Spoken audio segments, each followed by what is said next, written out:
প্রথম আলো এবং ডেইলি স্টার এই দুইটা হচ্ছে এক ধরনের মাফিয়া। ওরা ওদের ব্যবসায়িক যে স্বার্থটা, এই স্বার্থটাই হচ্ছে ওরা সংরক্ষণ করে। আপনারা মাফিয়াগিরি যেটা করতেছেন এটা খুবই আনএক্সেপ্টেবল। দেশের শীর্ষ গণমাধ্যমগুলোকে মাফিয়া আখ্যা দিলেন হাসনাত আব্দুল্লাহ। কর্পোরেট স্বার্থ রক্ষার অভিযোগ।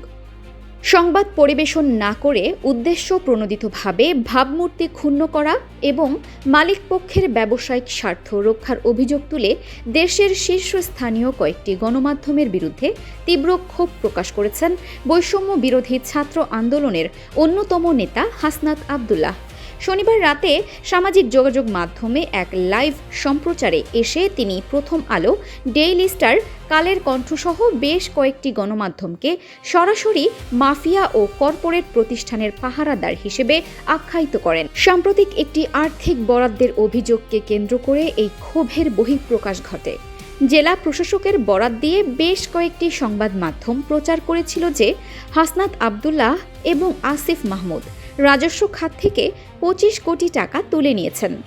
এই প্রসঙ্গে হাসনাত আব্দুল্লাহ তার ক্ষোভ প্রকাশ করে বলেন, জেলা প্রশাসকের ওই ভিত্তিহীন বক্তব্য নিয়ে গণমাধ্যমগুলো 150 থেকে 200 সংবাদ প্রকাশ করেছে, কিন্তু পরবর্তীতে বিষয়টি সম্পূর্ণ ভুল প্রমাণিত হলে এবং আমি যখন এর সুস্পষ্ট ব্যাখ্যা ও খণ্ডন তুলে ধরি তখন সেই সংবাদটি কোনো মিডিয়া প্রকাশ করেনি।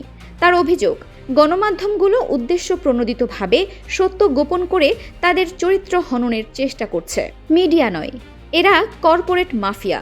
ভিডিও বার্তায় প্রথম আলো এবং ডেইলি স্টারের নাম উল্লেখ করে হাসনাত বলেন, প্রথম আলো এবং ডেইলি স্টার এই দুটি এক ধরনের মাফিয়া। এদেরকে কোনোভাবেই মিডিয়া বলা যায় না।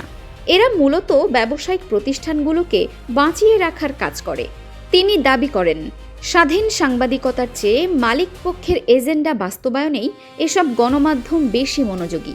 লাইভে হাসনাত আব্দুল্লাহ বসুন্ধরা গ্রুপের মালিকানাধীন সংবাদ মাধ্যমগুলোর ভূমিকা নিয়েও কড়া সমালোচনা করেন। তিনি অভিযোগ করে বলেন, বসুন্ধরা গ্রুপ সাধারণ মানুষের লক্ষ কোটি টাকা আত্মসাৎ করেছে। তাদের ছেলের বিরুদ্ধে ধর্ষণের মতো গুরুতর অভিযোগ উঠেছে, কিন্তু কালের কণ্ঠ, ডেইলি সান বা নিউজ 24 কখনোই এইসব নিয়ে কিছু বলবে না। তার ভাষায়, এই মিডিয়াগুলো সাংবাদিকতার নীতি বিসর্জন দিয়ে বসুন্ধরার পয়সায় চলে এবং মালিকপক্ষের পাহারাদার বা রক্ষিতা হিসেবে কাজ করে। ডিবিসি নিউজ সহ অন্যান্য কয়েকটি চ্যানেলের নাম উল্লেখ করে তিনি বলেন, যুগ যুগ ধরে চলে আসা কাঠামোগত সাংবাদিকতার নামে এই প্রতিষ্ঠানগুলো এখন ব্যক্তি বা গোষ্ঠীর ভাবমূর্তি নষ্ট করার হাতিয়ারে পরিণত হয়েছে। সামাজিক যোগাযোগ মাধ্যমে হাসনাত আব্দুল্লাহর এই বিস্ফোরক মন্তব্য ইতোমধ্যে ব্যাপক আলোচনার জন্ম দিয়েছে। Arifin Farha, desk report, DSK TV.